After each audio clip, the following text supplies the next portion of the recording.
দাউদ আলাইহিস সালাম তখন রাজ্য পরিচালনা করেন। পয়গম্বর সুলাইমান ছোট্ট মানুষ, মুসলমান গভীর মনোযোগ। পয়গম্বর সুলাইমান পয়গম্বর, উনি চলাফেরা করে রাস্তা দিয়ে। ওই জামানার মধ্যে এক মহিলা, জীর্ণ শীর্ণ বাড়ি, গরিব মানুষ, এই ঘরের মধ্যে কোনো খাবার নাই। 4টা দিন অনাহারে স্বামী ইন্তেকাল করেছে, বিধবা মহিলা। এই বিধবা মহিলা চোখের পানি ছেড়ে কান্দার, কয় রব্বুল আলামিন, ডাক দে কয় রব্বুল আলামিন,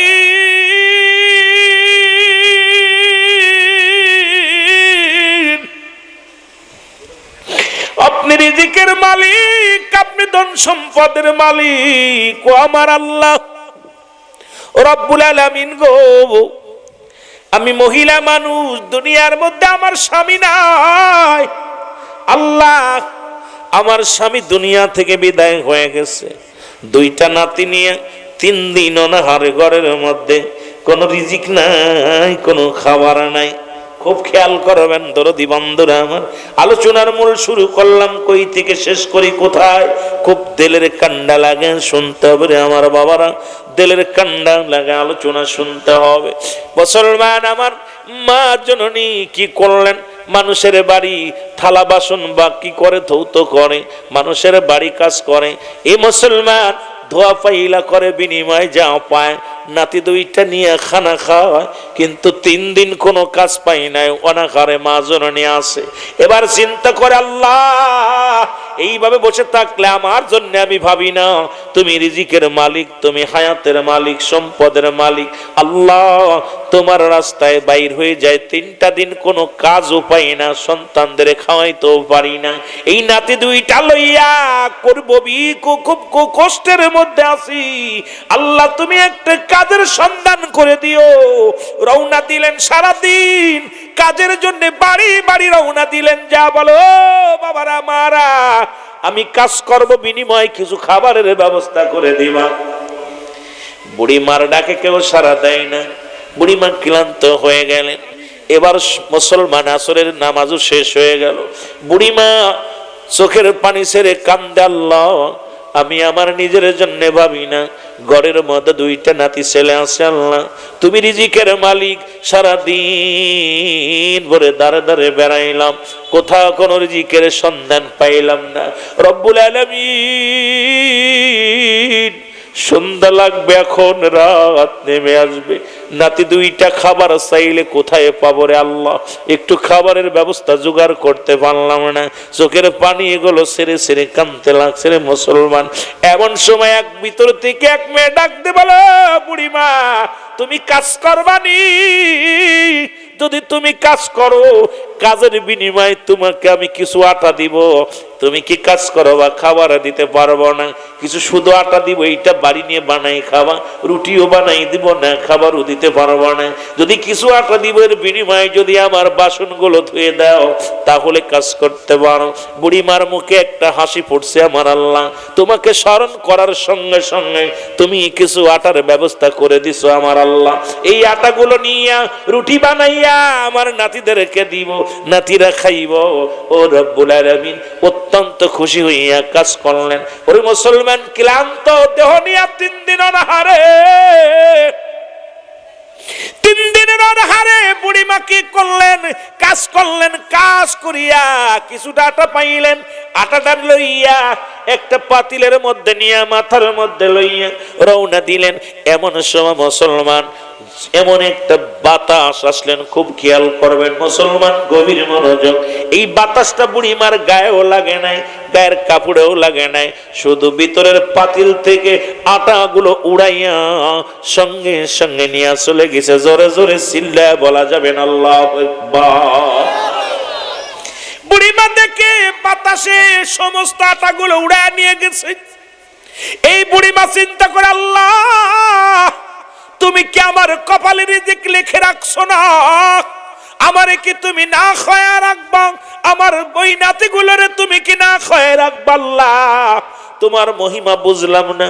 এই বাতাস আমার গায়ে লাগে না, এই বাতাস আমার গায়ে লাগলো না, কাপড়ে লাগলো না, শুধু পাতিলের ভিতরে থেকে আটাগুলো উড়ে নিয়ে গেল। আল্লাহ এই বিচার আমি কার কাছে দিব রে? এই বিচার আমি কার কাছে দিব? আমি অনাহারে 3 দিন অনাহারে, এই 3 দিনে অনাহারে রইয়াছি, এরপরে নাতিগুলো না খেয়ে আসে, এই আমি এখন কি করব? চোখের পানি ছেড়ে উনি কাঁদতে লাগলেন।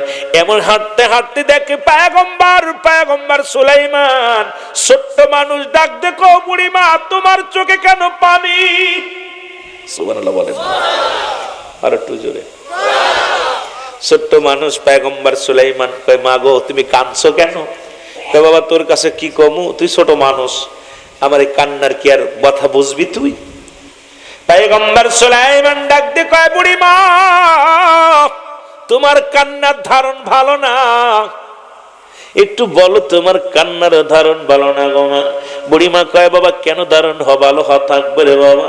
3 দিন অনাহারে ঘরের মধ্যে আমিও খানা খাই না, আমার 2টা ছোট্ট ছোট্ট নাতি আছে তারাও খায় না, আমার স্বামী মারা গেছে, আমার জামাই মারা গেছে, মেয়ে মারা গেছে, আমার 2টা মাত্র নাতি লইয়া আমি ঘরের মধ্যে থাকি, এই জীর্ণ শীর্ণ ঘরের মধ্যে আজ 3 দিন অনাহারে থাকি। আরে বাবা তুই ছোট্ট মানুষ, কি বলবো তোর কাছে?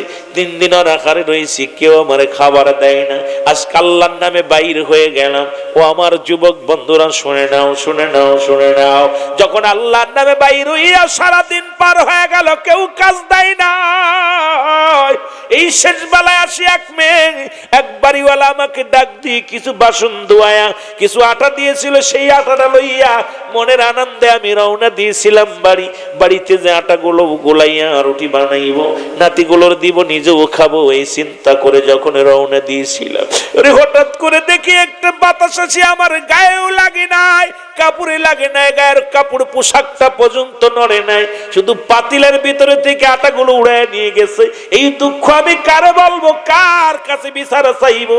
এই রব্বে কারিম আমার সঙ্গে এই ব্যবহারটা করলো কেন? এই জন্য আমি চোখের পানি ছেড়ে কাঁদতেছি। অসহায় মানুষকে তুমি আল্লাহ মাল্লা, এখন তো না খেয়ে থাকবে আমার নাতিরা, এই চিন্তায় আমি নিজে কাঁদতেছি। জোরে বলেন মারহাবা, আর একটু জোরে জোরে চিল্লায় বলেন না মারহাবা। এই হাওয়ার গাড়ি হাওয়ায় চলে, তেলের গাড়ি তেলে চলে,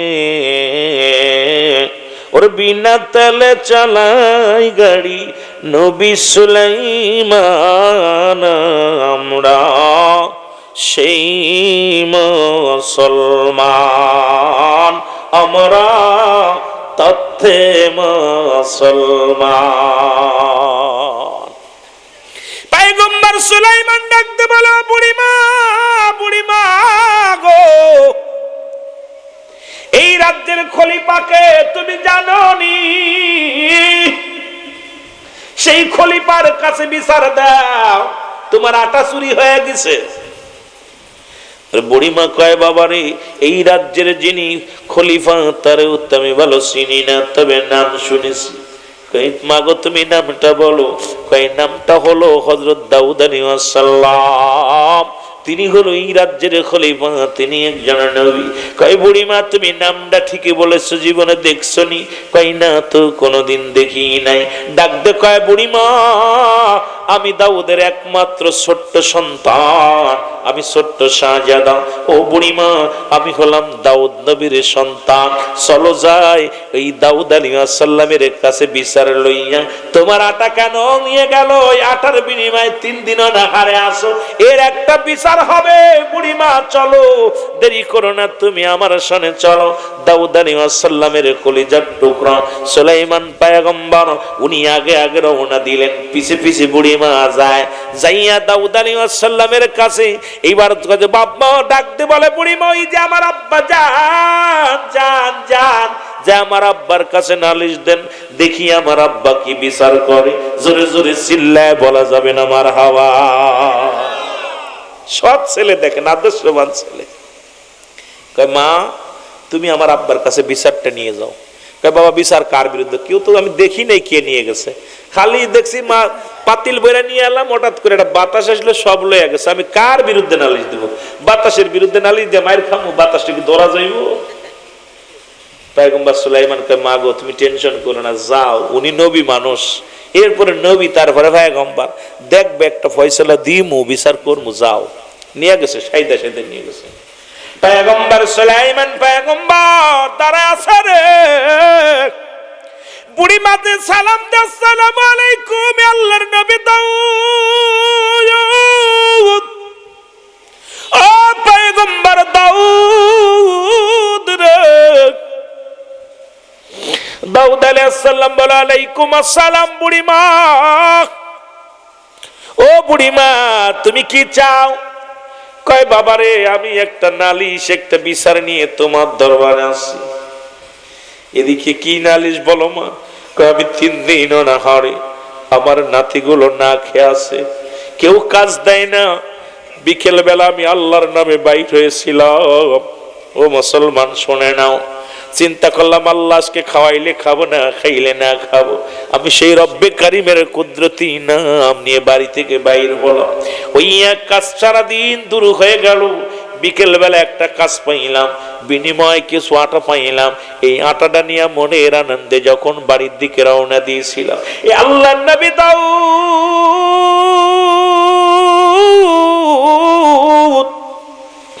এই আটাগুলো পাতিলটা নড়ে নাই, পাতিল আমার মাথার ভিতরে গো।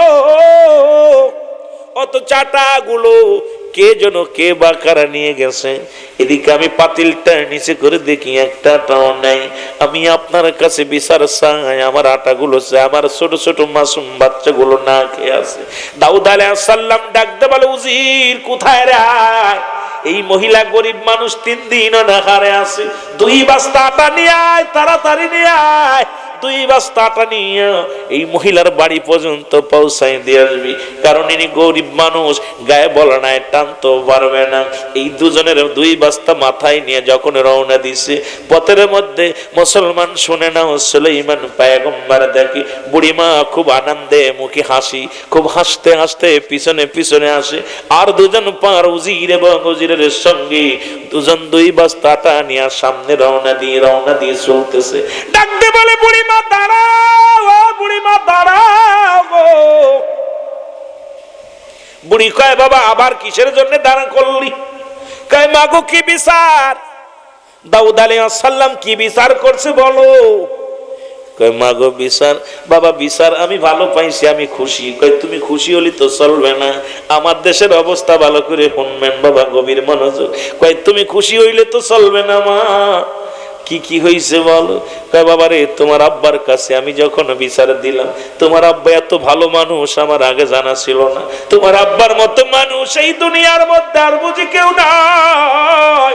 আমি দুঃখী মানুষের কথা হই না রে, একটা নয়, 2টি নয়, 2 বস্তা আটা আমারে দিয়া দিছে। আমি এত খুশি হয়েছি, আমি নিজেরে এত খুশি হয়েছি, এত আনন্দিত হয়েছি, তোমারে বলে শেষ করতে পারবো না, কারণ আমি অত্যন্ত খুশি। আমার কোনো অভিযোগ নাই, অভিযোগ না।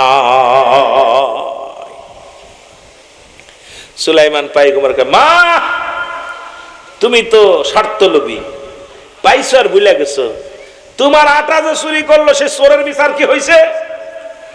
সুবহানাল্লাহ বলেন না। আটা পাই হারাইছে কিছুটা, তার বদলে 2 বস্তা পাইছো, ঠিক আছে, কিন্তু সে চোরটা যে নিয়েছে তার কি ধরছে? কয় বাবা আমার দরকার নেই, ধরার দরকার নেই, 2 বস্তা পাইছি।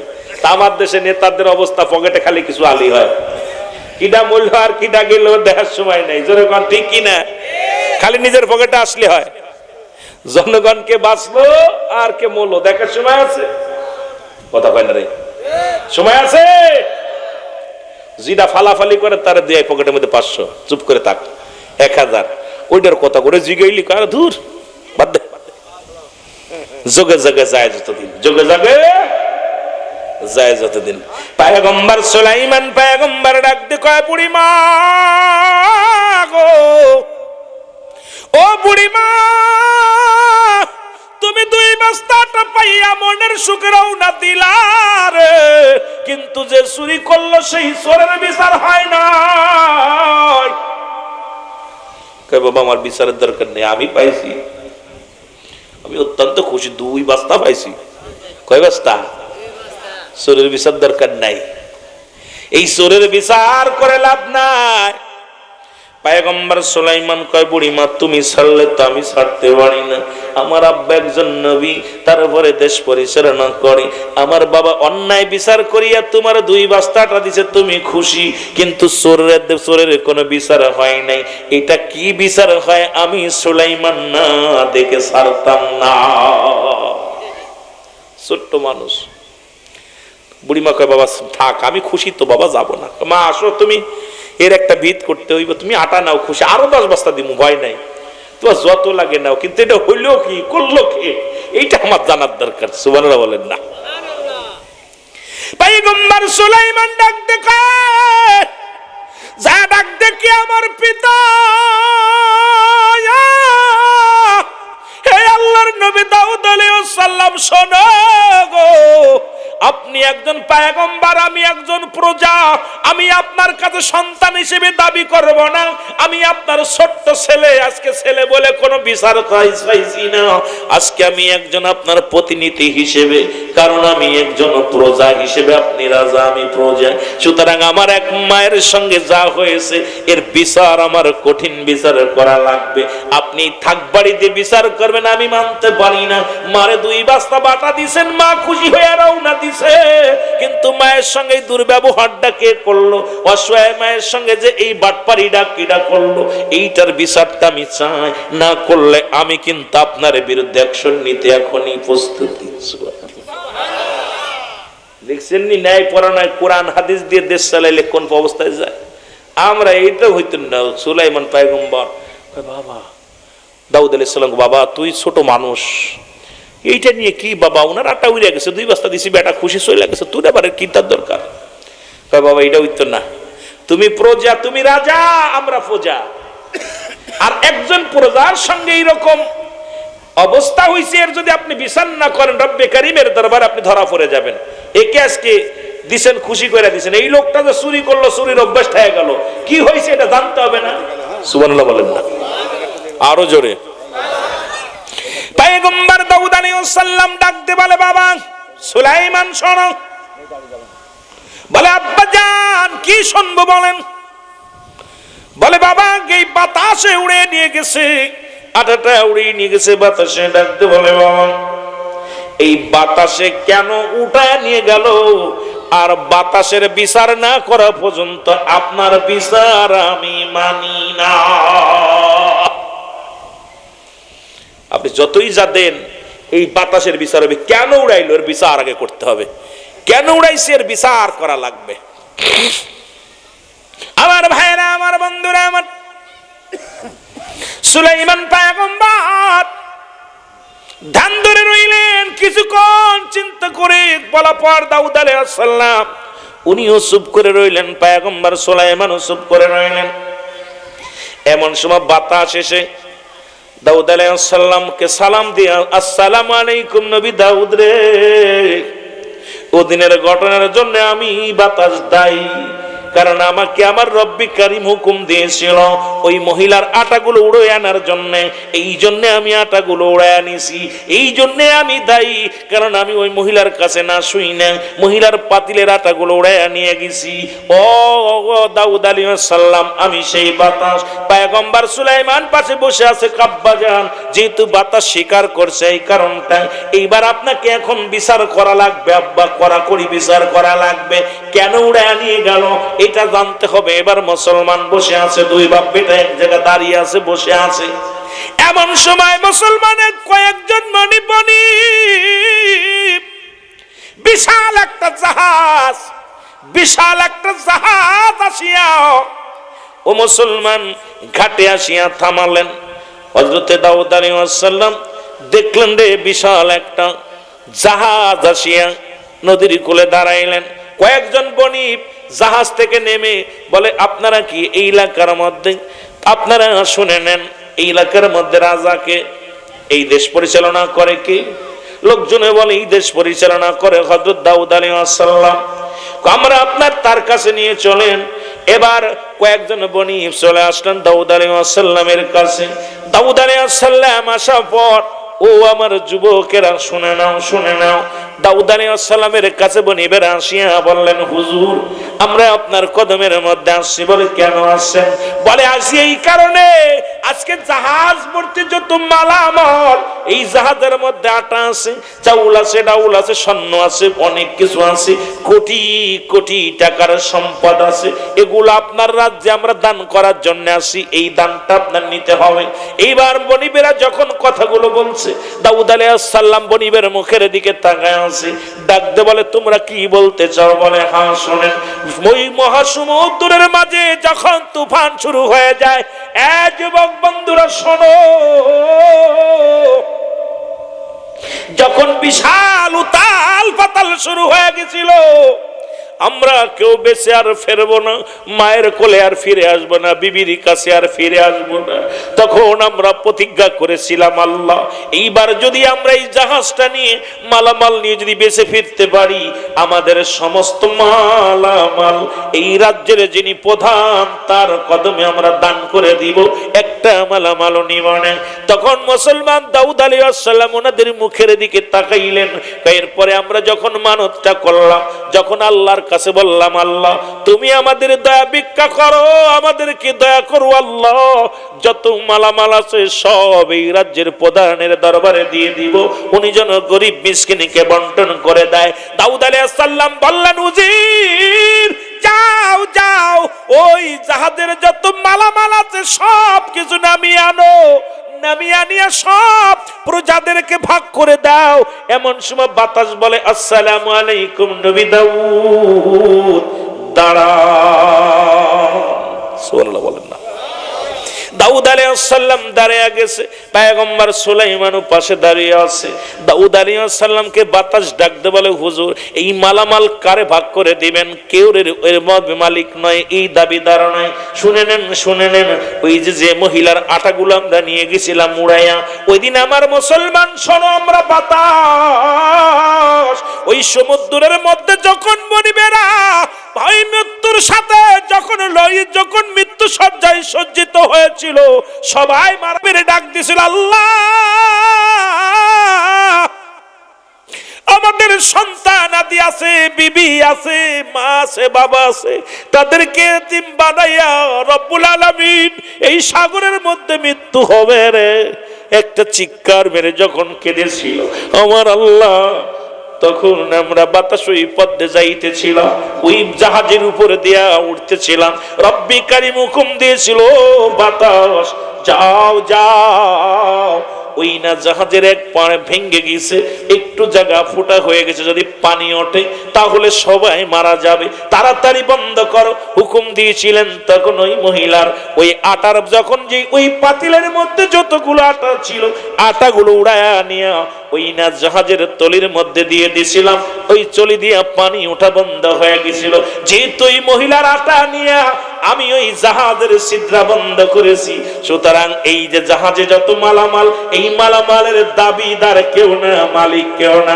এটা যেহেতু বনিবেরা ছেড়ে দিছে, দান করেছে, এটার মালিক হলো এই অতভাগিনী মা, এই মহিলা। জোরে জোরে চিল্লা বলা যাবে না মারহাবা। পয়গম্বর সুলাইমান ডাক দেখে, আমার আব্বা জান, ও আমার আব্বা জান, আপনি কি শুনতে পেয়েছেন বাতাসের কথা? বলে শুনেছি বাবা, শুনেছি। তাহলে দেরি করেন না, এই মহিলাকে আবার ডাকেন। মহিলাকে ডাকা হলো, মেয়েকে ডাক দে। পয়গম্বর সুলাইমান ডাক দে, কয় মা এই জাহাজে যত মালামাল ছিল সব আপনার, কারণ আপনি তাওয়াক্কুল ছিল আপনার আল্লাহর প্রতি, কারণ আপনি কখনো কোনো মানুষের দিকে তাকান নাই, কোনো মানুষের দ্বারা যান নাই, আপনি একটা চিন্তা ছিলেন, তাওয়াক্কুল ছিল আমার রব্বুল আলামিনের। আল্লাহর রাস্তায় বাইর হয়ে গিয়েছিলেন কাজের সন্ধানে, রিজিকের ব্যবস্থা করে দিছে আমার আল্লাহ, সুতরাং এই ফয়সালাও দিছে আমার আল্লাহ।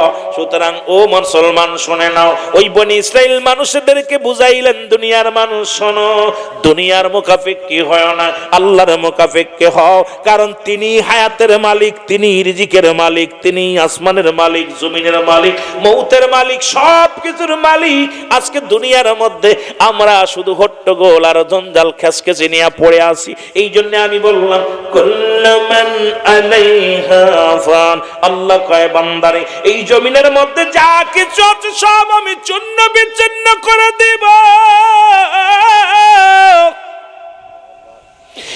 জমিনের মধ্যে যত মাটি আছে মাটিগুলো পুড়ে আমি তামা বানাইয়া দিব।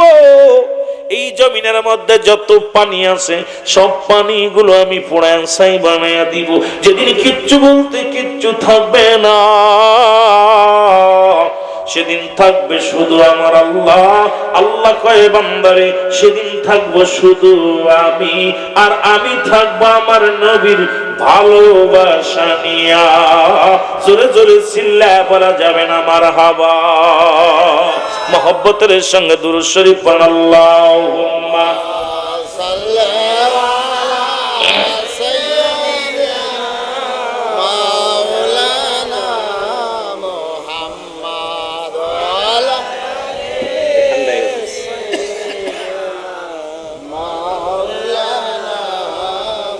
সত্য বল সৎ পথে চল ওরে আমার মন, ঠিক কি না? সত্য বল সৎ পথে চল ওরে আমার মন। কিটা গাইছে? কত দিকে গাইছে? উনি ছিলেন সাধু, কি ওর কি ছিলেন? সুফিবাদী।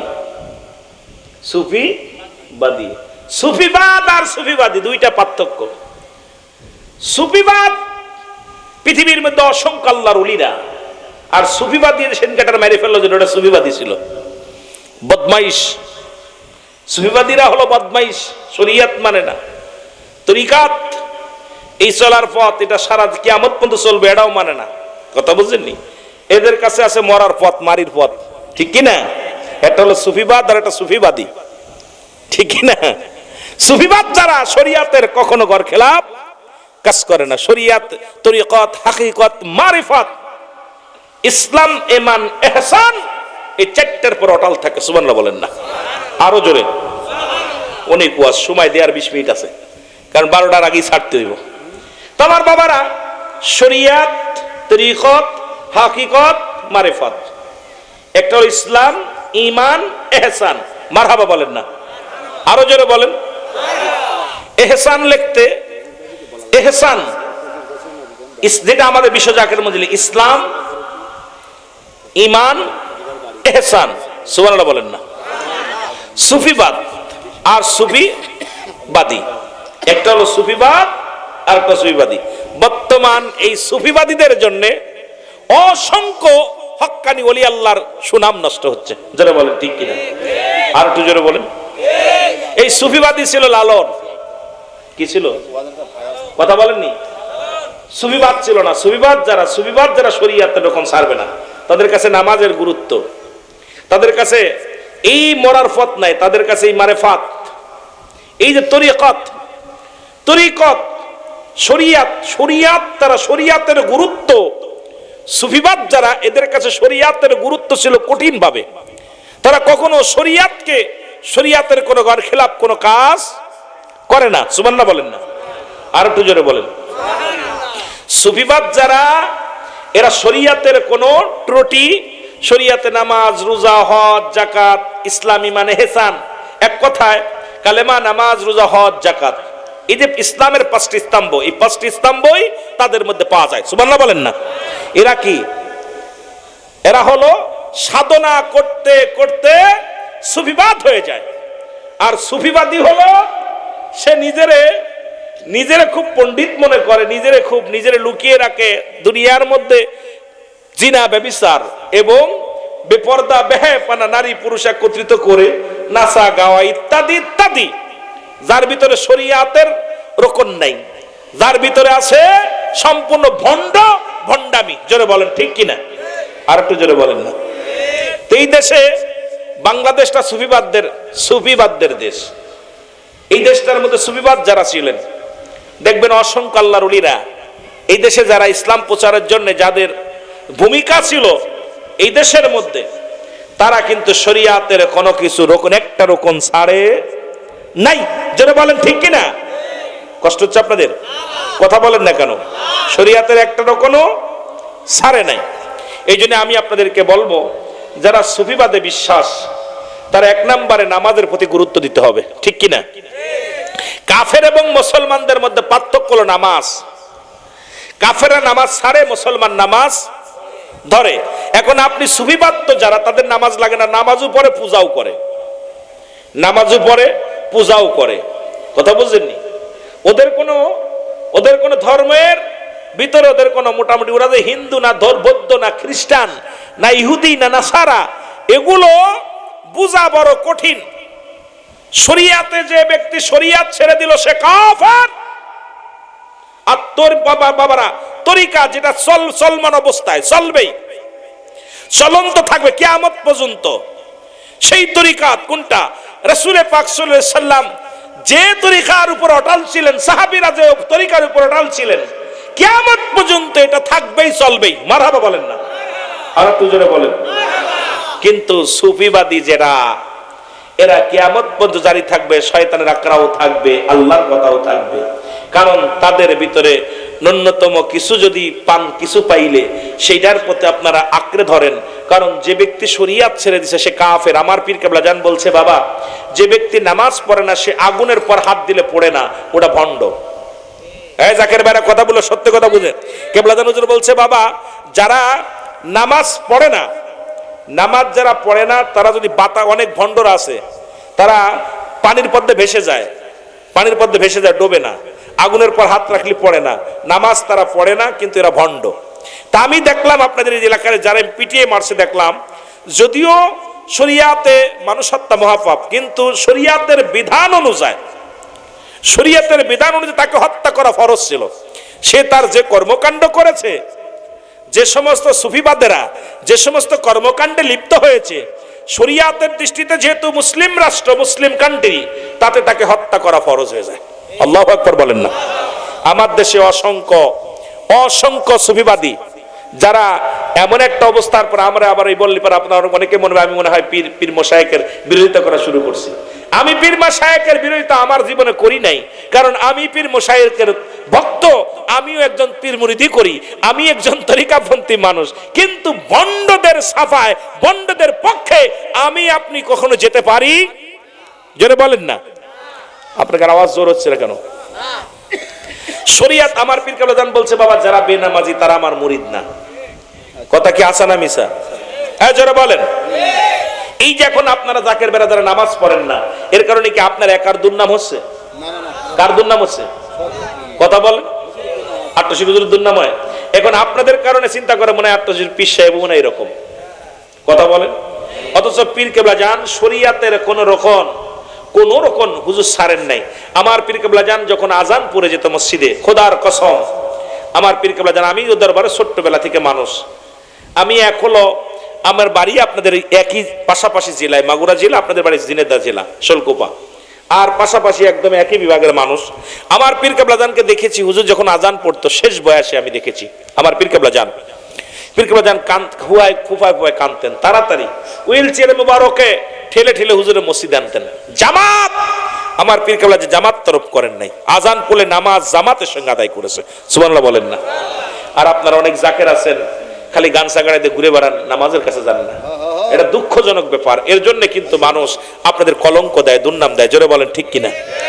এখন এক দল আছে কয় নামাজ পড়ি আর না পড়ি ইমান ঠিক আছে, ওটা পিটায় একবার হত্যা করা ফরজ। যার ভিতরে নামাজ নাই, শরিয়াতের রকম নাই, সে ইসলামের কি বোঝে? সে নামাজ ইমানের কি বোঝে? ইমান কি বোঝে? ইমান পড়েছে লা ইলাহা, নাই কোনো ইলা ইল্লাল্লাহু এক আল্লাহ ছাড়া, মুহাম্মাদুর রাসূলুল্লাহ সাল্লাল্লাহু আলাইহি ওয়াসাল্লাম। এটা কিন্তু হিন্দুরাও পারে। কথা বলেন ঠিক কিনা? হিন্দুরা পারে না?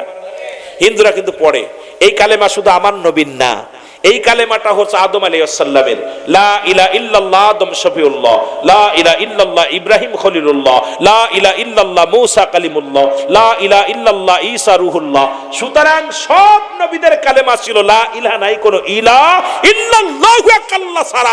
সব নবী বলেছে এক আল্লাহ, কোনো চন্দ্র নাই, কোনো তারকা নাই, কোনো দেবতা নয়, সব কিছুর মালিক কে? আর একটু জোরে বলেন কে? আল্লাহ। তখন পড়েছেন আশহাদু আল্লা ইলাহা ইল্লাল্লাহু وحده لا شريك له وأشهد أن محمدا عبده ورسوله সুবহানাল্লাহ বলেন না। সাক্ষ্য দিলেন, কি সাক্ষ্য দিলেন? সবকিছু সাক্ষ্য দিলেন, নিজে সাক্ষ্য দিয়া ঢুকলেন, প্রবেশ করলেন, প্রথমেই কালেমা পড়লেন। এবার আপনি যেই সাক্ষ্য দিয়া ইসলামের মধ্যে ঢুকলেন, ইসলামের মধ্যে যখনই ঢুকছেন, এক নম্বরে হলো ঈমান। এই ঈমান টানলেন, ঈমানটা সাক্ষ্য দিলেন। এরপর ঈমান আনার সঙ্গে সঙ্গে আপনার নামাজ, সুবহানাল্লাহ বলেন না। নামাজ কি? আরো জোরে বলেন কি? নামাজ। আপনার উপরে নামাজ ফরজ। কারণ আপনি এতদিন হিন্দু ছিলেন, বৌদ্ধ ছিলেন, খ্রিস্টান ছিলেন, আপনার উপরে নামাজ ফরজ ছিল না। যখন আপনি কালেমা পড়লেন, মুসলমান হলেন, সঙ্গে সঙ্গে আপনার উপরে ঈমান আনার সঙ্গে সঙ্গে আপনার উপরে নামাজ ফরজ। নামাজ, এরপরে নামাজ, এরপরে রোজা, এরপরে হজ, এরপরে যাকাত। তাহলে এক নাম্বার হলো ঈমান। ঈমান ঈমান একটা হলো ইসলাম, একটা হলো ঈমান। ঈমান এবং মুসলমান শুনে নাও, একটা হলো আমল, একটা হলো ঈমান। একটা ঈমান আমল হলো নামাজ, রোজা, হজ, যাকাত, এগুলো হলো আমল। আপনি নামাজ পড়ছেন, যখনই আপনি কালেমা পড়েছেন তখনই আপনার জন্য নামাজ ফরজ, নামাজ পড়া লাগবে। এবার আপনার জন্য নামাজ যেমন নির্ধারিত, এবার যখন কালেমা পড়ছেন এক নম্বরে হলো, একটা হলো ঈমান আর একটা হলো আমল। আমলটা হলো নামাজ, এই নামাজ পড়ছেন আমল হয়ে গেছে। দুই নাম্বার রোজা, রোজা রাখছেন আমল হয়ে গেছে। মুসলমান নামাজ, রোজা, হজ, যাকাত এগুলো আমলের মধ্যে। কিসের মধ্যে? জোরে বলেন কিসের মধ্যে? আমলের মধ্যে। জিকির করেন আমলের মধ্যে। মুসলমান জিকির করতেছেন আমলের মধ্যে, কোরআন তেলাওয়াত করেন আমলের মধ্যে, দান ধ্যান করেন, এগুলো আমলের মধ্যে। আর ঈমান হলো নবী মুহাম্মদুর রাসূলুল্লাহ সাল্লাল্লাহু আলাইহি ওয়াসাল্লাম।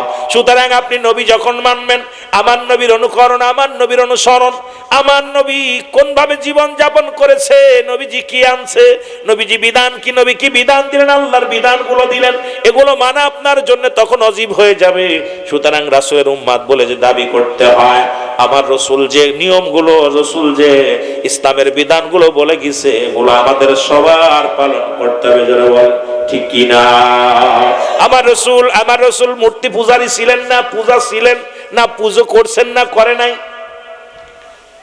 রসুল মূর্তি পূজার বিরোধিতা করেছে, নিজে করে নাই। এখন আপনি যদি মূর্তি পূজার পক্ষে চলে যান, তাহলে আপনি রসুলের পক্ষে নয়, ঈমানের পক্ষে নাই। আপনি নামাজ ছেড়ে দিলেন, আবার পড়লেন, পূজাও করেন, নামাজও পড়েন, সুদও খান, ঘুষও খান, আপনি জিনা ব্যভিচার করেন, অন্যায় করেন, জুলুম করেন, তার মানে আর বুঝতে বাকি নাই আপনি রসুলের দলভুক্ত নয়। আপনার মন গড়া মত ইসলামের মধ্যে ঢুকতে পারেন নাই, কারণ ইসলামের মধ্যে ঢুকলে আপনি জীবনে এগুলো করতে পারতেন না। জোরে বলেন ঠিক কিনা? আর একটু জোরে বলো ঠিক কিনা? সুতরাং আমার বাবারা, আমার রাসূল পাক সাল্লাল্লাহু আলাইহি ওয়াসাল্লাম যখন এই দুনিয়ার মধ্যে আগমন করলেন, আগমন করার পর তাম পৃথিবীর সমস্ত মানুষগুলো বাবারা আমার, তাদেরকে একটা মাত্র দাওয়াত দিছে। সেই দাওয়াতটা হলো তোমরা চন্ড পুজো ছেড়ে দাও। আল্লাহ বলেন আল্লাহু আহাদ আল্লাহুস সামাদ লাম ইয়ালিদ ওয়া লাম ইউলাদ ওয়া লাম ইয়াকুল লাহু কুফুয়ান আহাদ। আল্লাহ বলে হাবিব আপনি জানিয়ে দেন আমি আল্লাহ এক। মারহাবা বলো। আল্লাহ বলেন হাবিব আমি আল্লাহ এক। আমি পৃথিবীর মধ্যে ভালো করে জানিয়ে দেন। আমার নবী জানাইয়া দিলেন। আল্লাহ বলে তোমরা শোনো, আমার নবী জানাইলেন কি জানাইলেন? দুনিয়ার মানুষ শোনো, আমার আল্লাহ এক। আমার আল্লাহ কাউকে জন্ম দেই নাই, কারো থেকে জন্ম নেই নাই। আসমান জমিনের মধ্যে তার সমতুল্য সমকক্ষ কেউ নাই। এই পৃথিবীর মধ্যে মুসলমান, এই পৃথিবীর মধ্যে এমন আল্লাহ রাব্বুল আলামিনকে আমরা যারা মানলাম পৃথিবীর মধ্যে, আর তাকে চিনার জন্য নবী মুহাম্মদুর রাসূলুল্লাহ সাল্লাল্লাহু আলাইহি ওয়াসাল্লাম ঘোষণা করছে। সুতরাং আমরা পূজা করব একমাত্র কার? একমাত্র পূজা করব আমার আল্লাহর। জোরে বলেন কার? একমাত্র পূজা করব আমার আল্লাহর, ইবাদত করব আমার আল্লাহর, মুসলমান গভীর মনোযোগ। এই পৃথিবীর মধ্যে যা কিছু বানাইলেন সবই এই জন্য উম্মতের জন্য, সবই কিছু বানাইলেন এই পৃথিবীর মধ্যে আমার বাবারা আমার। এই তা সমস্ত মাখলুকাত গুলো আপনার আমার সব কিছু গোলাম বানায়া দিছে। মুসলমান শুনে নাও, কারণ একমাত্র আমরা গোলামি করি আমার আল্লাহর। মারহাবা বলো, আর একটু জোরে বলো মারহাবা। তাম পৃথিবীর যত মাকলুকাত, গরু আপনার গোলামি করে, মেষ আপনার গোলামি করে, চন্দ্র তারা যত কিছু যা কিছু মানবের কল্যাণের জন্য পৃথিবীর মধ্যে স্রষ্টা, এই পৃথিবীর মধ্যে আমার আপনার স্রষ্টা যিনি, আমার আল্লাহ যিনি, সব কিছু বানাইয়া এই বান্দারে বানায় আপনারে আমার বানাইছে একমাত্র তার ইবাদত বন্দেগী করার জন্য। আর এই বান্দা বান্দির আপনার আমার জন্য কল্যাণের জন্য, সব কিছু আপনার আমার কল্যাণের জন্য বানিয়ে দিছে। জোরে বলেন মারহাবা।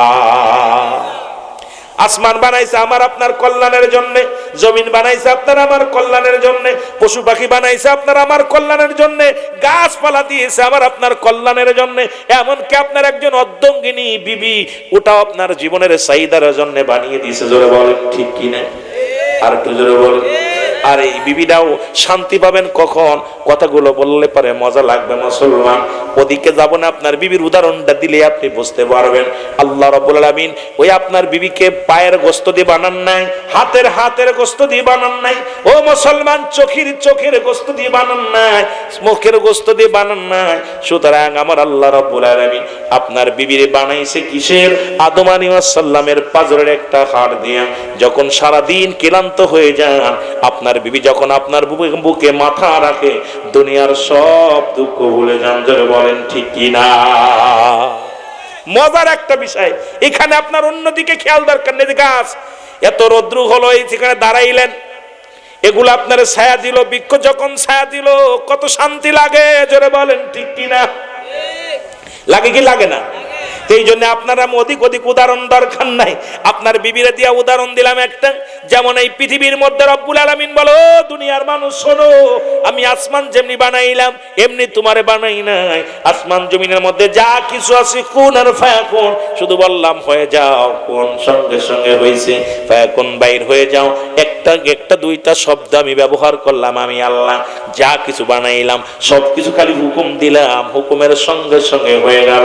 আসমান বা যেমনি বানাইছি তোমারে বান্দা এমনি বানাই নাই। ও বান্দা, এই পৃথিবীর মধ্যে যত মাকলুকাত বানাইলাম এমনি তোমারে বানাই নাই। এমনকি আমার কাছে নিকটবর্তী ফেরেশতারা, এই ফেরেশতাদের যেমনি বানাইলাম এমনি তোমারে বানাই নাই। আমি আল্লাহ বানাইছি আমার কুদরতি হাত মোবারক দিয়ে রে বান্দা, কারণ আমি আল্লাহ রাব্বুল আলামিন এই কুদরতির হাত দিয়ে বান্দারে বানাইছি। আর একটু জোরে। এর একটা হাকিকত হলো, বান্দা আমার একদম নিকটতম, যদিও ফেরেশতা আমার নিকটে থাকে, কাছে থাকে, কিন্তু এই বান্দা আমার একমাত্র যত গোলামি করে তত আমি খুশি হই, তত বান্দার উপরে রাজি হই, তত বান্দারে মায়া করি। এই জন্য আমার বাবারা আমার শুনে নেন, এই আসমান জমিনের ভিতরে যা কিছু আমার আল্লাহ বানাইলেন সব কিছু আমার আপনার কল্যাণ, আপনার আমার মঙ্গলের জন্য বানাইলেন। জোরে বলেন ঠিক কিনা। এরপরও বান্দা নাফরমানি করে আল্লাহ কমিনান নাস, মানুষের মধ্যে মায়া করে তারা বলবে আমান্না, তার ঈমান আনছে বিল্লাহি, আল্লাহর প্রতি, অবিলাও মিনা কিরাতের প্রতি বিশ্বাস স্থাপন করছে। ওমা হুম বিমুমিনিন, আল্লাহ কয় বান্দারে এই পৃথিবীর মধ্যে অসংখ্য মানুষ আছে, তারপরে মুনাফিক করে, তারা মুনাফিকি করে। কারা? মানুষের মধ্যে এই মানব জাতিগুলো। মুসলমান শুনে নাও, এই দেখার পরও দেখে না, শোনার পরও শোনে না। জোরে বলেন ঠিক কিনা। মুনাফিক আছে কিসের মধ্যে? মানুষের মধ্যে। জোরে বলেন ঠিক কিনা। কিসের মধ্যে? মানুষের মধ্যে মুনাফিক আছে। আমিনান নাস, নাস শব্দের অর্থ হলো মানুষ। এই মানুষগুলোর, এই নাচগুলো মানুষ এই পৃথিবীর মধ্যে ইনসান না, জিন এবং ইনসান দুইটা জাতি, একটা হলো জিন আর একটা হলো ইনসান। মুসলমান শুনে না, এই দুইটা জাতির বিচার হবে কিয়ামতের ময়দানে। আমার আল্লাহ বিচার করবে, আর বিচার করে এদের জন্য প্রস্তুতি করে রাখছে আমার আল্লাহ।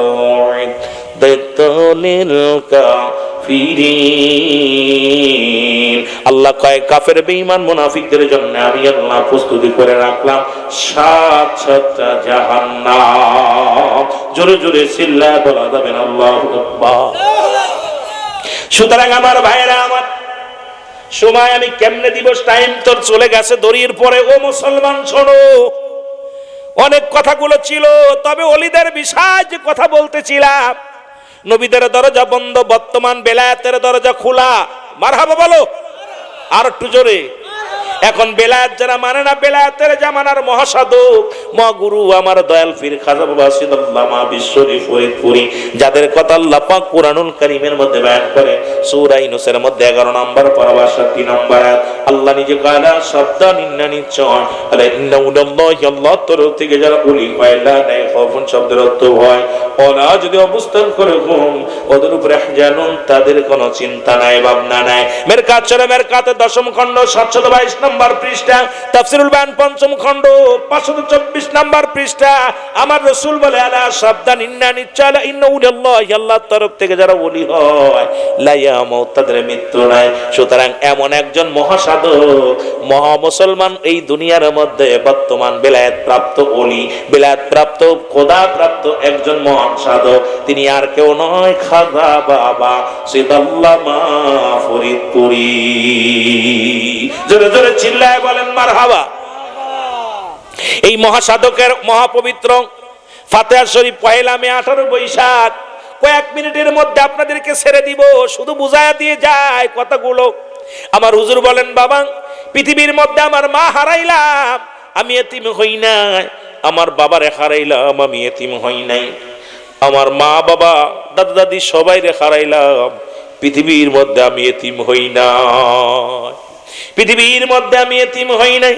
যেদিন আমার আপন পীর খাজা বাবা সিদ্দাল্লামা ফরিদপুরি বলেন বাবা, যেদিন তোমার দাদু পীর আমার দয়াল পীর খাজা এনায়েতপুরি যেদিন আমারে ছেড়ে চলে গেছে, ওই দিন আমি বড় এতিম হয়ে গেছি। জোরে জোরে চিল্লায় বলা যাবে না আল্লাহু আকবার। আমার ফুল বাগিচার বুলবুলিটি কোথায় লুকাইল, আমার ফুল বাগিচার বুলবুলিটি কোথায় লুকাইল, ওরে না বলিয়া নূরের পাখি, না বলিয়া নূরের পাখি উড়িয়া গেল, ফুল বাগিচার বুলবুলিটি কোথায় লুকাইল, বলেন ফুল বাগিচার বুলবুলিটি কোথায় লুকাইল। এরে তোমরা নাকি জানো ভাই, কোথায় গেলে আমার দয়াল রে পায়, খাজা বাবা ফরিদপুরি দয়াল বাবা ফরিদপুরি আমায় পাগল বানাইল, ফুল বাগিচার বুলবুলিটি কোথায় লুকাইল, বলেন ফুল বাগিচার বুলবুলিটি কোথায় লুকাইল। হুজুর বলেন বাবা, এই যে আপনারা যারা দরবারে যান ফাতিহা শরীফ পালন করবেন, একটু ছোট্ট কথাগুলো বলে যায়। কেবলা জান হুজুর বললেন, ছোট্টবেলা আমার মা মারা গেল, আমি বড় এতিম, দুনিয়ার মধ্যে মা যার নাই তার মধ্যে এতিম আর দুনিয়ার মধ্যে কেউ নাই। কারণ বাবা যদিও থাকে রে, মায়ের ভালোবাসা দেওয়া সম্ভব নয়। এই জন্য দুনিয়ার মধ্যে মা যার চলে যায় তার মতো দুঃখী আর পৃথিবীর মধ্যে আর কেউ নাই। কেবলা জান হুজুর বলেন, আমি লেখাপড়া করি, সংসার চলে, ভালোই চলে, যেহেতু জমিদার গোষ্ঠী, জমিদার বংশের ছেলে আমি, তবু মা ঘরে নাই, মা যেহেতু নাই, সৎ মা। আমি স্কুলে যাই, লেখাপড়া করি। আমার পীর কেবলা জান, আমার পীর কেবলা জানের নাম হলো খাজা ইউনূস রাহমাতুল্লাহ আলাইহি। কেবলা জান হুজুরের বাবার নাম খাজা হযরত মাওলানা আলিমউদ্দিন রাহমাতুল্লাহ আলাইহি, আর আমার হুজুরের নাম খাজা হযরত মাওলানা হাশমতুল্লাহ ফরিদপুরি রাহমাতুল্লাহ আলাইহি। জোরে জোরে বলেন মারহাবা। কারণ আপনাদের তরিকাতের ইমাম এই মুসলমান, শুনে নেন, এগুলো জানার দরকার। আমরা অনেকেই জানি না, অনেকেই বুঝি না। বাহাউদ্দিন নকশবন্দি মুজাদ্দিদি রাহমাতুল্লাহ আলাইহি এইরকম মুসলমান শুনে নেন, এইরকম আজকে খাজা, এই কাদরিয়া, সিস্তিয়া, নকশবন্দিয়া, মুজাদ্দিদিয়া, চারটা তরিকার একটা তরিকা হলো খাদ মুসলমান। একটা হলো কাদরিয়া, সিস্তিয়া, নকশবন্দিয়া, মুজাদ্দিদিয়া। জোরে বলেন মারহাবা। ইমাম আহমেদ, এ মুসলমান শোনো, আমার ইমামদের কথা বলতে গেলে আবার সময় পিছে চলে যাব। আমার বাবারা, আমার গভীর মনোযোগ, এই কথাগুলো বলতে গেলে এর সিঁড়ি কোথায়, কোথা থেকে আসলো তরিকাতের জগৎ, এই জগৎটা নিয়ে রিসার্চ করতে, আলোচনা করতে গেলে সময় লাগবে। আমি তার আগে একটু কথা বলে আসি, যদি সময় পায় বলবো। খাজা আসমতুল্লাহ ফরিদপুরি, উনি স্কুল থেকে আসলেন, বাড়ির ভিতরে দেখে একজন মেহমান আছে, খাজা ইউনুস আলী রহমাতুল্লাহ আলাইহি। ওনাকে দেখলেন ঘরের মধ্যে, উনি গেলেন, সালাম দিলেন, আসসালামু আলাইকুম হুজুর। আমার আপনার দাদু পীর সালামের উত্তর দিলেন, আলাইকুম আসসালাম। বাবা তোমার নাম কি? আমার নাম হাসমতুল্লাহ। মারাবো বলেন না, আর একটু জোরে বলেন না। বললেন বাবা হাসমতুল্লাহ। বাবা কোনে পড়েন? কয় স্কুলে পড়ি। হুজুর তখন স্কুলের ছাত্র। কেবলাদান হুজুরকে দেখেই আমার দাদু পীর তাকাইলেন, বলে হুজুর আমার মুখের দিকে তাকাইলেন। আল্লাহর ওলিদের চেহারার দিকে তাকানোর পর আমার ভিতরটা যেন কেমন হয়ে গেল, আমি ওনার প্রেমে পাগল হয়ে গেলাম। আমি যত দেখি ততই যেন দেখতে মন চায়, যত দেখি ততই মন চায়, ওনার দিকে তাকায় রইলাম। আমি ওনার কাছে আসলাম, উনি আমার মাথায় হাত বোলাইয়া দিলেন। হাত বোলাইয়া দিয়া বললেন, বাবা আপনি কি আমার সাথে যাবেন? মারহাবা বলো। আমার পীর কেবলাদান বললেন, বাবা আমার পীর আপনার দাদু পীরি বললেন, বাবা যাবেন। আমি বললাম কোথায়? বলে আমার সাথে, আমি যেখানে থাকি, যেখানে নিয়ে যাই সেখানে যাবেন। আমার হুজুর বললেন, বাবার সঙ্গে সঙ্গে আমি রাজি হয়ে গেলাম, সঙ্গে সঙ্গে বললাম আমি যাব। এরপরে আমাদের বাসায় খাওয়া দাওয়া করলেন, দোয়া করলেন। এবার আমার আব্বাজান আসলেন। আব্বাজান যখন আসলেন বিদায় বেলা, হুজুর যখন আপনার দাদু পীর, আমার পীর কেবলা খাজা ইউনুস আলী রাহমাতুল্লাহ আলাইহি, উনি কি বললেন? উনি আমার আব্বাজানকে বললেন, আপনার ছেলেটারা আমারে দিয়া দেন। সুবহানাল্লাহ বলেন না। আমারে নিলেন, সেদে নিলেন, চেয়ে নিলেন। উনি বললেন, আপনার ছেলেটারা আমারে দিয়ে দেন। আমার আব্বাজান বললেন, হুজুর বেয়াদবি মাফ করবেন, এটা আল্লাহর মাল, আমার মাল না, আমার কাছে আল্লাহ আমানত রাখছে। সুবহানাল্লাহ বলেন। মালটা কার? হ্যাঁ জোরে বলেন, কার? না আপনার। নবী ডাক দিয়ে বলে, উম্মতিরা গো,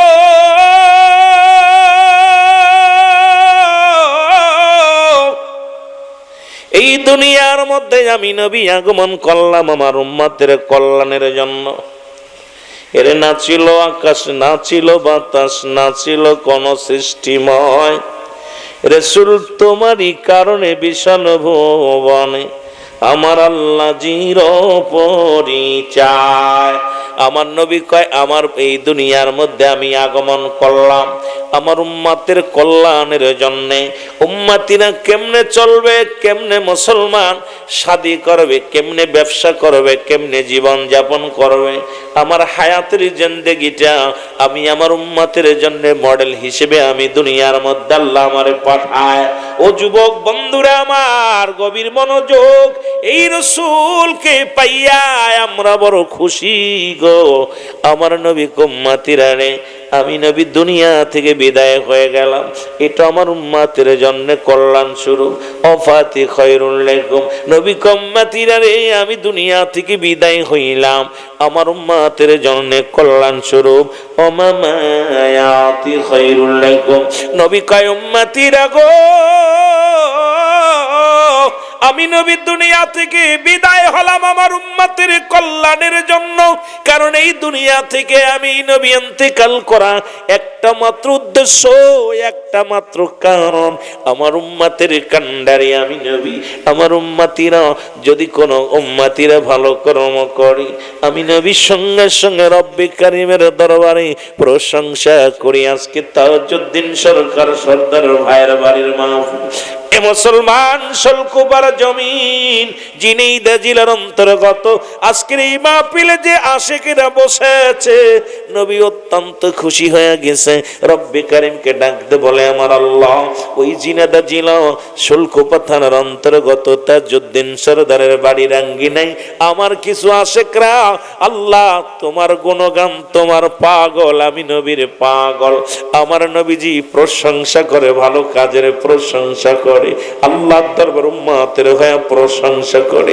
আবার নবীজি যদি কোন উম্মতিরা গুনার কাজ করে গো, সঙ্গে সঙ্গে আমার নবীজি ইস্তেগফার করে, আল্লাহ অমুক গ্রামে অমুক ব্যক্তি অন্যায় করেছে, তারে তুমি মাফ করে দাও। এই জন্য আমার নবীকে পাইয়া আমরা খুশি, আসমান খুশি, জমিন খুশি, তামাম মাখলুকাত খুশি। আপনারা কারা কারা বেজার একটু হাত তুলে দেখা। কি তারে ভাই মোবাইলে দেখতে দেখতে ভুলে গেছেন নি? সবাই আমরা নবীরে পায়া খুশি কিনা? আরো জোরে বলেন না খুশি কিনা? ওরে আজ না হয় কাল তুমি যাইবা কবরে, যাবার বেলায় দেখবে চেয়ে গো তোমার ছবি রইল। একতালে চালায়েন মাইকটা একটু দয়া করে বাড়াই রাখেন। এরে যাবার বেলায় দেখবে চেয়ে গো তোমার ছবি রইল, যাবার বেলায় দেখবে চেয়ে গো তোমার দাদাই গিয়েছে, বাবাই গিয়েছে, দাদাই গিয়েছে, বাবাই গিয়েছে, কেউ আসলো না ফিরে, তোমার তো যাইতে হবে রে সবাই, তোমার তো যাইতে হবে রে। ও ভাই আজ না হয় কাল তুমি, আজ না হয় যাইবা কবরে, যাবার বেলায় দুনিয়ার মুসলমান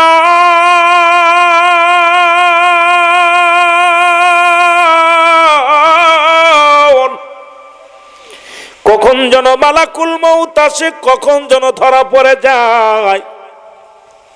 এ জীবন জীবন নয়, এমন একটা জীবন আসবে যে দেশে গেলে মানুষের বিচার হয়, যে দেশে গেলে মানুষের হিসাব হয়, যে দেশে গেলে মানুষ আর কোনোদিন ফিরে আসে না।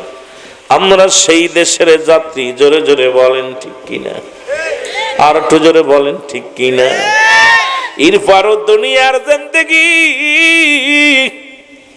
আজকে দুনিয়া দুনিয়া নিয়ে ব্যস্ত রে মুসলমান। আজকে দুনিয়ার প্রেমে এমন ভাবে পড়ে গেলাম, দুনিয়ার মায়া এমন ভাবে পড়েছি, সুদ ঘুষ জিনা ব্যভিচার অন্যায় জুলুমের মধ্যে পড়ে আছি।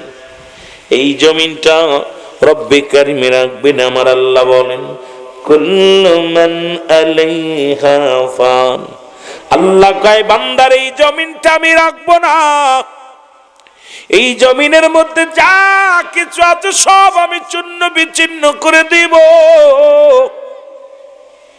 এই জমিনের মধ্যে যা কিছু আছে রে মানুষ, আজকে কার জন্য সুদ খাও, কার জন্য ঘুষ খাও, কার জন্য দুনিয়ার মধ্যে এত মস্তানি করো, কার জন্য এত ফালাফালি করো, ক্ষমতা পাইয়া চেয়ার পাইয়া নিজের বড় বড় পণ্ডিত মনে করো। শুনে রাখো রে মুসলমান, যে কোনো মুহূর্তে মালাকুল মউত আসতে পারে, যে কোনো মুহূর্তে আপনি আমি ধরা পড়ে যেতে পারি।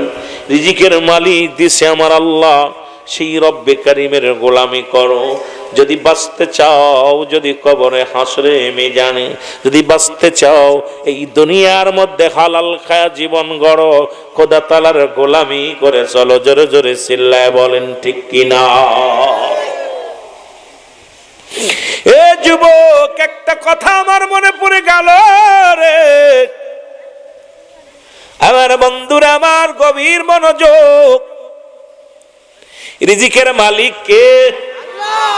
আরো জোরে আল্লাহ। মুসা আলাইহিস সালাম রব্বে কারিমের কাছে দিদারের জন্য গেলেন। বনি ইসরাইলের লোকজন ডাকতে বলে, নবী মুসা তুমি কই যাও? ডাকতে কয় রব্বে কারিমের দরবারে যাই। বলে নবী মুসা তুমি যেহেতু আল্লাহর দরবারে যাও, আমরা বনি ইসরাইলের জন্য একটু নালিশ নিয়ে যাও। তোমার আল্লাহ যেন আমাদের খাবারের ব্যবস্থা করে দেয়, রিজিকের ব্যবস্থা করে দেয়। তোমার আল্লাহ যেন আমাদের দিকে একটু মায়ের নজরে তাকায়। তোমার আল্লাহ যেন আমাদের একটু সুষম খাবারের ব্যবস্থা করে দেয়। রব্বে কারিমের সঙ্গে সাক্ষাৎ পর নবী মুসা ডাকতে বলে, রব্বুল আলামিন, এ রব্বুল আলামিন, তোমার কাছে একটা আমি দাবি করে যাই, হয়তো জীবনের শেষ দিদার, জীবনের শেষ কথাবার্তা যাবার আগে একটা দাবি করে যায়, আল্লাহ তুমি বনি ইসরাইলের লোকদের জন্য একটু খাবারের ব্যবস্থা করে দিও, সুষম খাবারের ব্যবস্থা করে দিও, রিজিকের ব্যবস্থা করে দিও। আল্লাহ ডাকতে কয়, নবী মুসা তোমার হাতে কি? কয় লাঠি। কয় লাঠি দিয়া বাড়ি মারো ওই পাহাড়ের মধ্যে। পাহাড়ের মধ্যে একটা বাড়ি মারলেন। বাড়ি মারার পর পাহাড়টা গলিয়া সঙ্গে সঙ্গে বিশাল একটা নদী হয়ে গেল। মুসা আলাইহিস সালামকে আল্লাহ বলে, ডাক দে নবী মুসা, ওই নদী দেখছো, নদীর মধ্যে পানির মধ্যে একটা বাড়ি মারো। যখন পানির মধ্যে একটা বাড়ি মারছি, এবার দেখে পানির ভিতরে বিশাল একটা পাথর ভেসে আসছে। আল্লাহ নবী ডাক দে, আল্লাহ রাব্বুল আলামিন ডাক দে, কয় নবী মুসা ওই পাথরটার ভিতরে একটা বাড়ি মারো।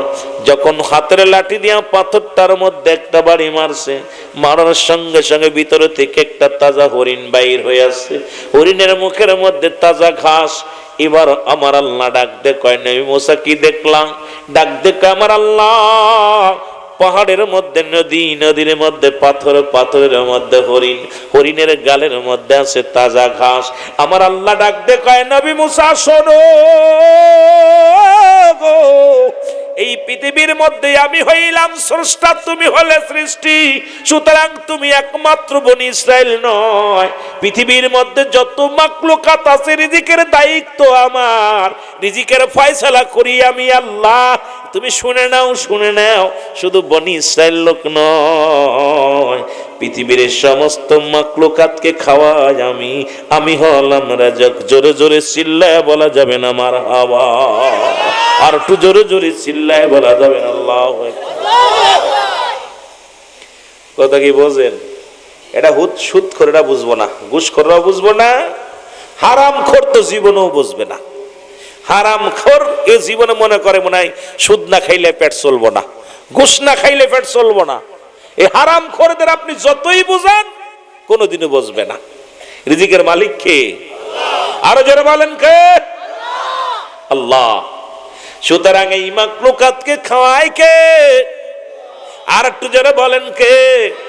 কথাগুলো খুব মনোযোগ দিয়া শুনবেন। শুধু এই মুসা নবী নয়, মুসলমান শুনে নাও, কে দাঁড়িয়ে আছে? মুসলমান সুলাইমান পয়গম্বর। মারহাবা বলেন না, আর একটু জোরে।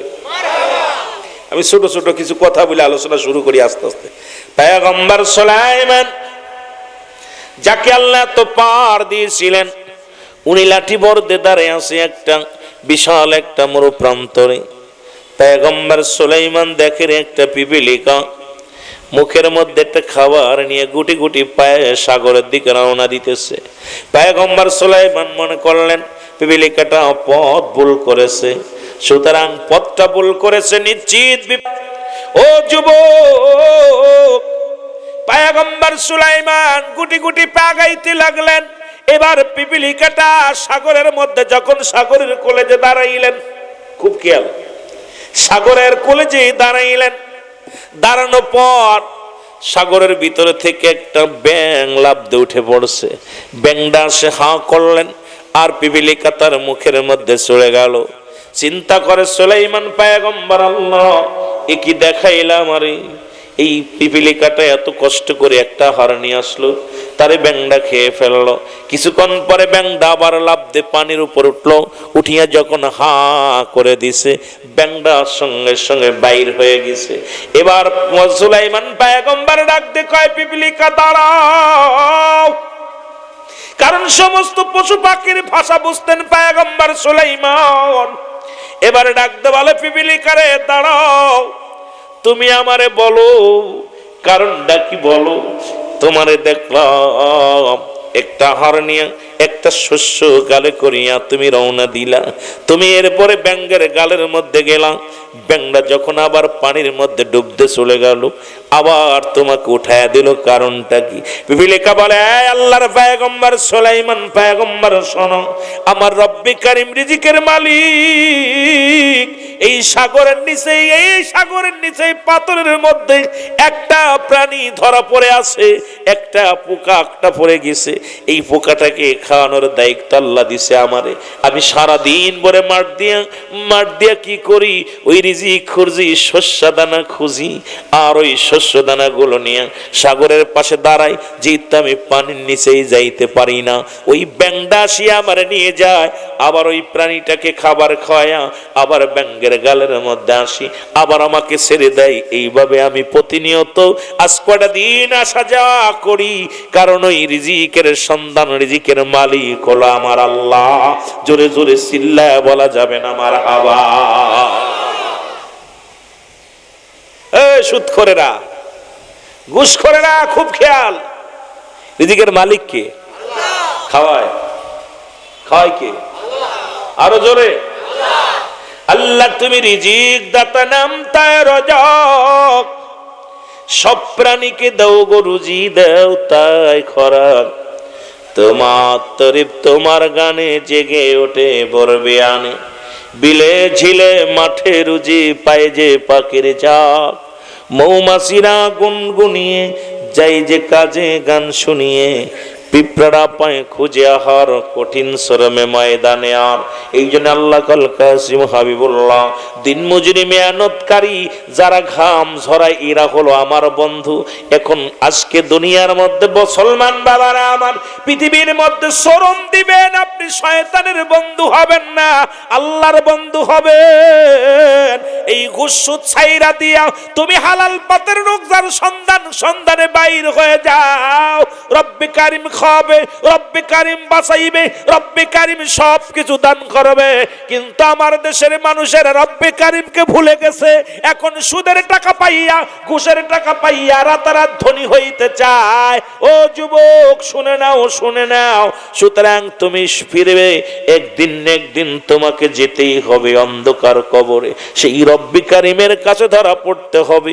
বাঁচার মতো কোনো উপায় নাই, কোনো পথ নাই। আসেনি? রিজিকের মালিক কে? আল্লাহ নিজে বলেন, কাসিম হাবিবুল্লাহ, দিন মজুরি মেহনতকারী এরা হলো আমার বন্ধু।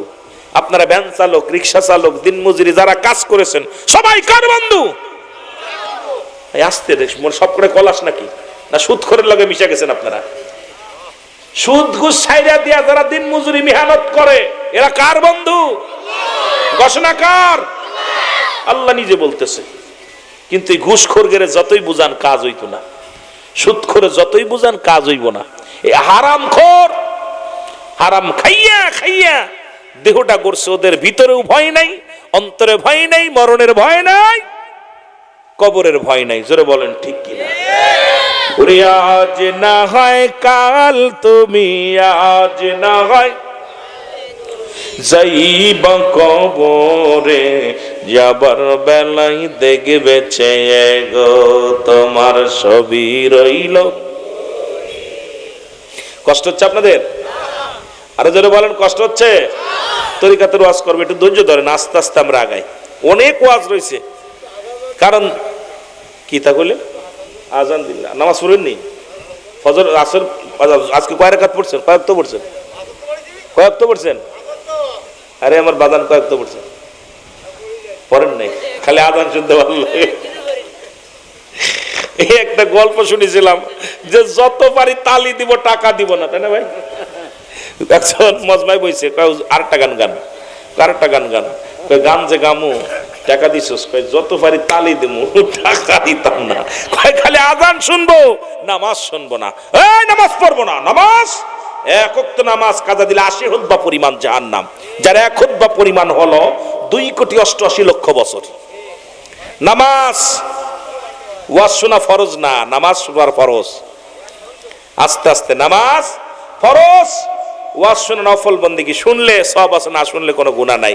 নামাজ ছাড়লে একমাত্র কাফের এবং মুসলমানদের মধ্যে পার্থক্য হলো নামাজ। যেহেতু বলছেন আজান দিতে, আজান দিব, নামাজ তো পড়বেন, হ্যাঁ দিবেন, হজর থেকে পড়বেন তো, ভুলে যাবেন না।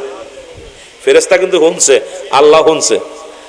একটু মহব্বতের সঙ্গে দুরূদ শরীফ পড়ুন, আল্লাহুম্মা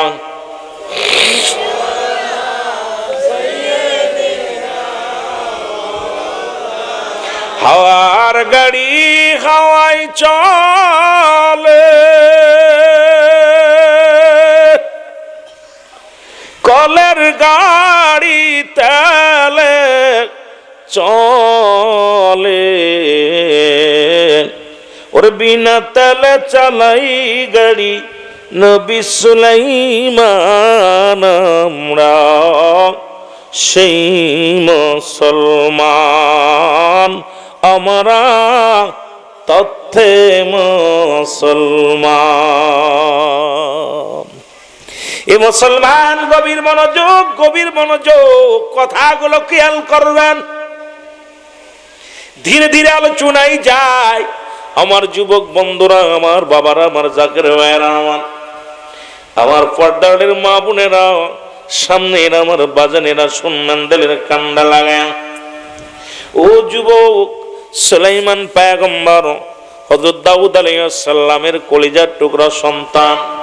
ছোট্ট কথাগুলো বলি আমি, আর ছোট্ট ছোট্ট কথাগুলো বলবো, একটু মুখস্থ করবেন। লম্বা চওড়া আলোচনা নয়, ছোট্ট ছোট্ট কথাগুলো বলবো, যা শুনলে আপনাদের কাজে লাগবে।